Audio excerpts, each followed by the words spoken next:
The year 2025 brought devastation to Los Angeles as one of the worst wildfire seasons in history ravaged Southern California. Two major blazes, the Palisades and Eaton fires, burned nearly 40,000 acres, leaving trails of destruction and displacing tens of thousands of residents. These fires were not just environmental disasters, but deeply human tragedies, disrupting lives, dreams, and the very fabric of communities. The Palisades fire, fueled by strong Santa Ana winds, swept through over 23,000 acres of the Pacific Palisades and Malibu areas. Entire neighborhoods were reduced to ash, with over 5,300 structures destroyed and at least 8 fatalities reported. Meanwhile, in the San Gabriel Valley, the Eaton fire burned more than 14,000 acres, claiming 16 lives and damaging over 7,000 homes and buildings. Together, these fires forced the evacuation of nearly 88,000 residents, leaving families to face an uncertain future. Among those affected were nearly 200 Filipino families who had built their lives in the Los Angeles area. Many lost their homes, while others faced displacement and job losses. The Philippine Consulate General in Los Angeles has been actively providing support, visiting evacuation centers, and ensuring affected families receive assistance. Community leaders and organizations have also stepped in, embodying the Filipino spirit of bayanihan, or communal unity, to support their kababayans during these trying times. Los Angeles is no stranger to wildfires. The region's Mediterranean climate, characterized by dry summers and strong winds, creates the perfect conditions for fires to ignite and spread. Historically, wildfires were a natural part of California's ecosystem, often sparked by lightning and managed through indigenous practices of controlled burns. These methods maintain the balance of the land, preventing the buildup of flammable vegetation. However, human intervention has significantly altered this balance.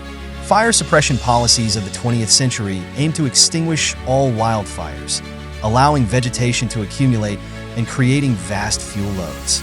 Urban expansion into fire-prone areas has further exacerbated the problem, increasing the risk to life and property. The 2025 wildfires were the result of a deadly combination of factors. Prolonged drought, driven by climate change, left vegetation tinder-dry and highly flammable.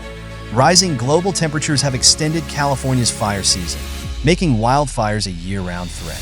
Adding to the devastation, powerful Santa Ana winds carried embers over long distances, spreading the flames rapidly.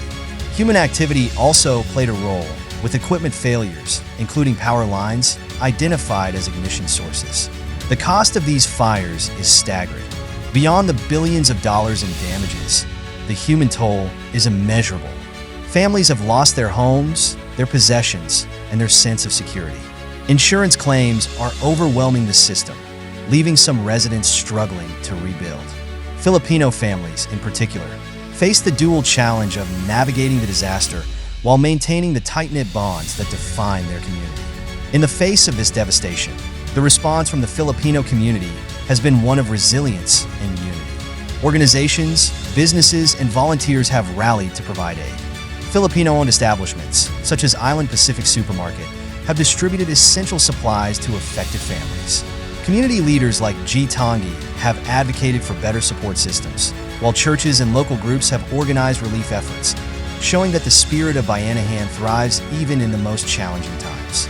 California's leaders have acknowledged the growing wildfire crisis and the urgent need for change. Governor Newsom has proposed a comprehensive rebuilding plan, referred to as LA 2.0, aimed at creating a more fire-resilient city. This plan includes stricter building codes, increased funding for firefighting resources, and the expansion of controlled burns to manage vegetation.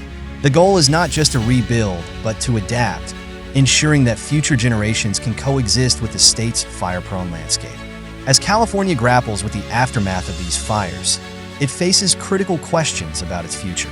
How can the state balance urban development with environmental sustainability? What measures will ensure that communities, particularly those vulnerable to displacement, are better protected?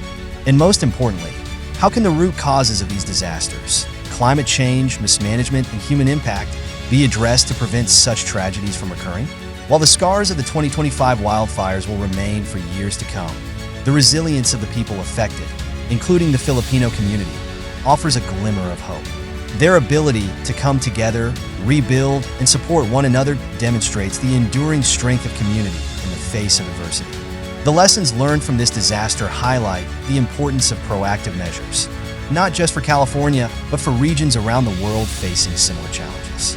Investing in climate adaptation, adopting sustainable practices, and prioritizing community safety will be essential in mitigating the impact of future wildfires. As Los Angeles begins the long journey of recovery, it serves as a reminder of the delicate balance between humanity and nature. The story of the 2025 wildfires is not just one of loss, but also of resilience, innovation, and the determination to rise from the ashes. Thank you for tuning in. If you found this valuable, please show your appreciation by giving a thumbs up and subscribing to OHA News Asia, your trusted source for knowledge always at your fingertips.